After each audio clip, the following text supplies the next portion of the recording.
There's a certain quality in someone's eyes when they're truly listening, not just waiting to speak, but actually absorbing the weight of what you're saying.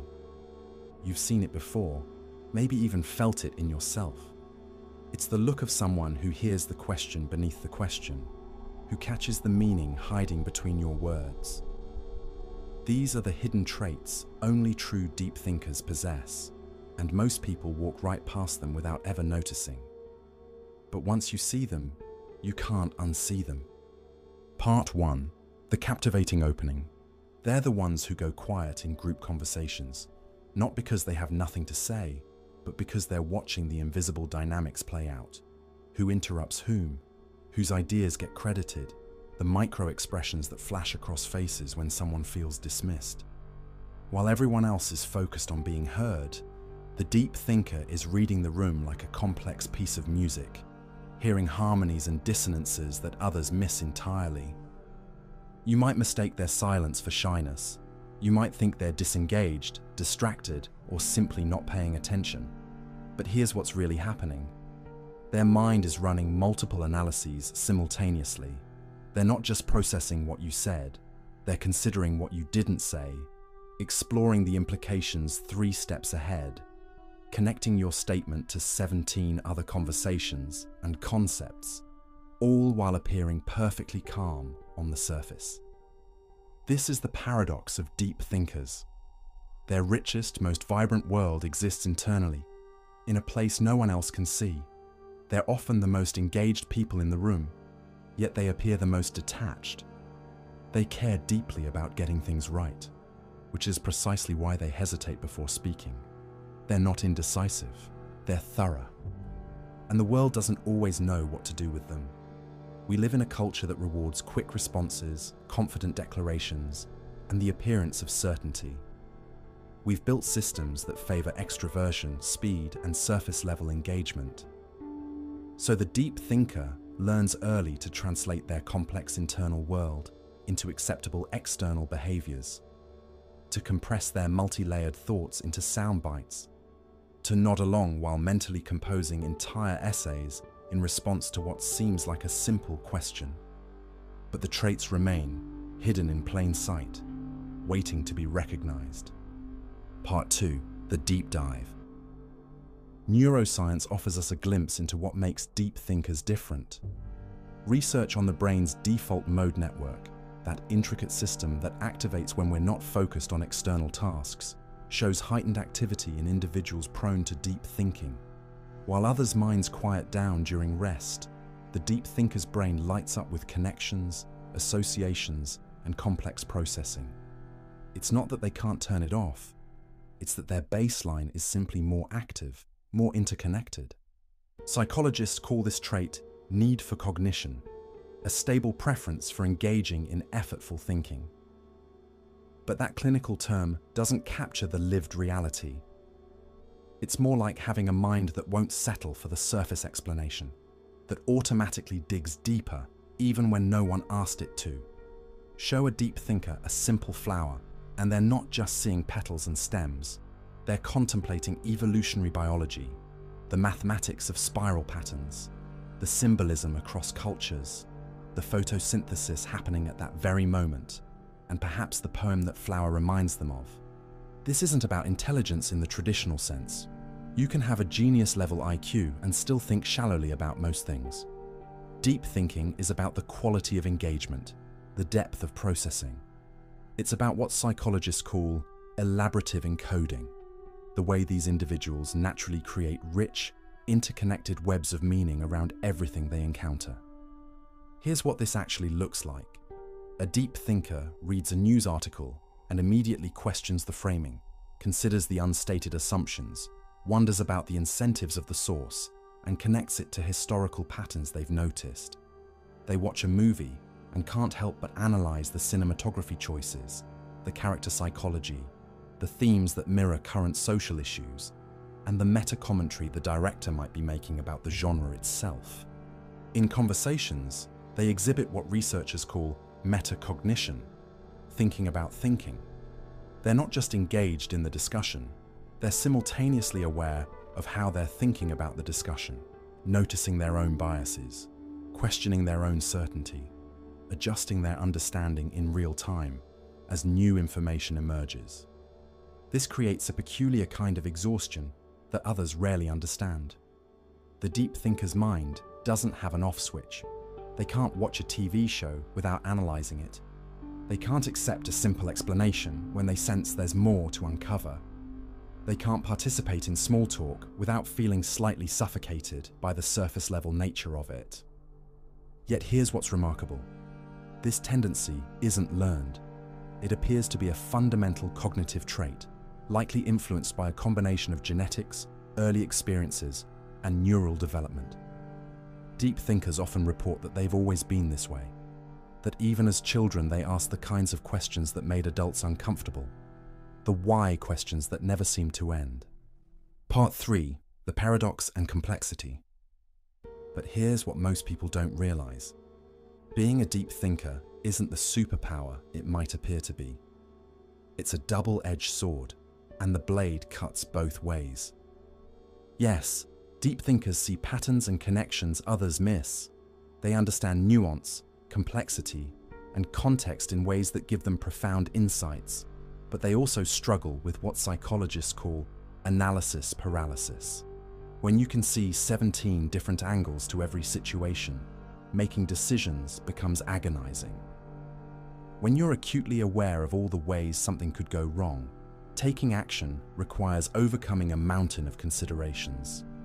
The deep thinker often struggles with something called rumination, the tendency to replay thoughts, conversations, and scenarios repeatedly, each time finding new layers of meaning or potential interpretation. That offhand comment someone made 3 days ago. The deep thinker is still analyzing it, considering whether there was a hidden message, replaying their own response, imagining alternative reactions. This isn't anxiety necessarily. It's the natural result of a mind that processes everything deeply. Society compounds this challenge. We've created a world that moves fast and rewards decisiveness, but deep thinking takes time. The deep thinker needs space to process, to consider, to integrate information. But modern life rarely provides that space. Meetings demand immediate responses. Emails expect quick replies. Social interactions favor those who can banter easily without overthinking. So the deep thinker learns to code switch. They develop what looks like spontaneity, but is actually the result of extensive prior processing. They learn to offer simplified versions of their complex thoughts, editing out the nuance that others find tedious or confusing. They become translators between their rich internal world and the faster, more surface-level external world. This creates a profound sense of isolation that's difficult to explain. You can be surrounded by people, engaged in conversation, even laughing and connecting, and still feel utterly alone because the most interesting parts of your thinking remain unexpressed, maybe even inexpressible. It's like living in a multi-dimensional space, but only being able to communicate in 2 dimensions. The deep thinker often reports feeling misunderstood, but it's more subtle than that. It's not that others get them wrong. It's that others see only the translated, simplified version.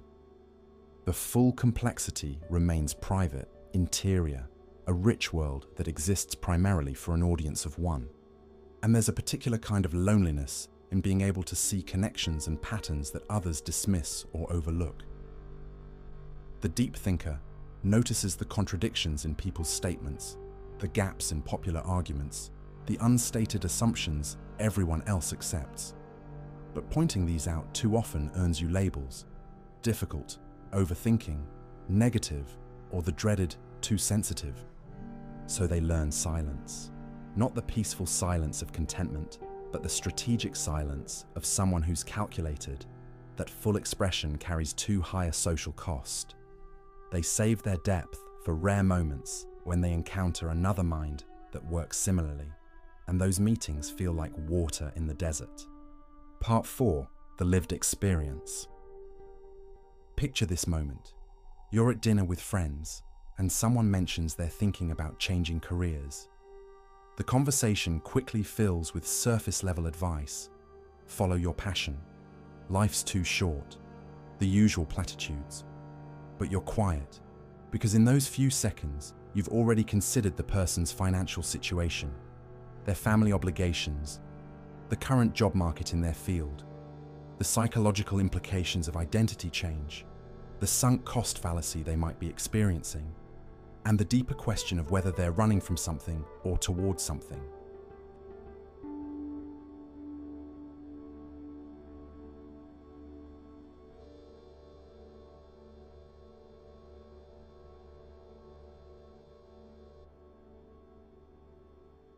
By the time you've processed all this, the conversation has moved on. Your thoughtful response remains unshared, and you're left with that familiar feeling, the gap between the depth of your engagement and the speed of social exchange. Or consider the deep thinker in a relationship. Their partner says, "I'm fine," but the deep thinker hears the slight tension in their voice, notices the micro-expression that flashed across their face, remembers a similar exchange from last month, and recognizes a pattern that suggests something deeper is bothering them. This sensitivity is a gift. It allows for profound empathy and understanding, but it's also a burden. Sometimes people need their "I'm fine" to be taken at face value. Sometimes reading beneath the surface feels like an invasion, even when you can't help but see what's there. In work environments, deep thinkers often excel at complex problem-solving and strategic thinking, but struggle with office politics that require quick judgments and surface-level interactions. They see the long-term implications of short-term decisions. They notice when the team is solving the wrong problem entirely. But advocating for a pause, for more consideration, for deeper analysis, this rarely wins popularity contests in fast-paced organizations. The deep thinker develops coping mechanisms. They learn to do their deep processing internally and present only the conclusions. They find outlets, writing, art, late-night conversations with fellow deep thinkers, where their full complexity can emerge. They become skilled at reading rooms and knowing when depth is welcomed and when it's a liability. They learn, essentially, to live between worlds, the rich, complex, interconnected world inside their minds, and the faster, simpler, more immediate world that everyone else seems to navigate effortlessly. Part 5. The wisdom and growth. But here's where the story shifts, because over time, something interesting happens to deep thinkers who learn to embrace rather than fight their nature. They begin to recognize that their depth isn't a flaw to be fixed, but a lens to be refined. That tendency to see multiple perspectives, it becomes wisdom, the ability to hold complexity without needing to collapse it into easy answers. That habit of questioning assumptions. It becomes discernment, the capacity to distinguish between what's actually true and what's simply repeated often enough to sound true. Research on wisdom suggests that it requires exactly the traits deep thinkers naturally possess: the ability to recognize uncertainty, to understand that knowledge has limits, to see issues from multiple perspectives, and to balance these competing viewpoints without becoming paralyzed. The deep thinker's constant internal questioning, the thing that can feel exhausting, is actually the cognitive workout that builds philosophical muscle. They discover that their tribe exists, scattered and sometimes hard to find, but real. Other deep thinkers recognize each other with an almost instant knowing. The conversations that emerge in these rare connections have a particular quality. They spiral deeper rather than wider. They tolerate long pauses for thinking. They welcome complexity. They dance with nuance. These connections, though infrequent, sustain the deep thinker in profound ways. And something shifts in how they view their own processing style. The rumination that once felt like a curse becomes recognized as thorough integration. The hesitation before speaking becomes honored as conscientiousness. The inability to accept simple explanations becomes valued as intellectual integrity. They learn to create lives that accommodate their nature, rather than forcing themselves into ill-fitting molds. They seek work that rewards depth over speed. They cultivate relationships with people who value substance over surface. They build in the processing time they need, defending it against a culture of immediacy. Most importantly, they stop apologizing for taking up the space their thinking requires. They recognize that the world needs deep thinkers, to catch the errors others miss, to ask the questions others don't think to ask, to hold complexity in a culture that constantly pushes toward oversimplification. Part 6. The Resolution and Affirmation. So if you recognize yourself in these words, if you've felt that familiar exhaustion of a mind that won't stop connecting and analyzing, if you've experienced the loneliness of thoughts too complex to easily share, if you've learned to translate your depth into acceptable surface expressions, know this: you're not overthinking. You're thinking thoroughly in a world that's forgotten the difference. That quality in your eyes, that look of someone who's processing layers others don't perceive, it's not a flaw. It's the signature of a mind that engages fully, that honors complexity, that refuses to settle for easy answers when honest ones are available. The hidden traits of deep thinkers aren't really hidden at all. They're just misinterpreted by a culture that values different things. Your pause before speaking isn't hesitation, it's consideration. Your struggle with small talk isn't antisocial, it's a preference for substance. Your tendency to see multiple sides isn't indecisiveness, it's intellectual honesty. And while the world may not always accommodate your depth, while you may continue to feel that gap between your internal richness and what you can express externally, remember, every meaningful innovation, every profound insight, every shift in human understanding came from minds like yours. Minds willing to dig deeper, to question longer, to hold complexity without flinching. The deep thinkers are the ones who notice what everyone else overlooks. They're the pattern seekers, the question askers, the meaning makers in a world that often settles for surface level understanding and that quality in your eyes. It's not something to hide. It's the mark of someone who's actually paying attention, who's truly engaged, who's living at a depth worth exploring. That's worth something. That's worth everything.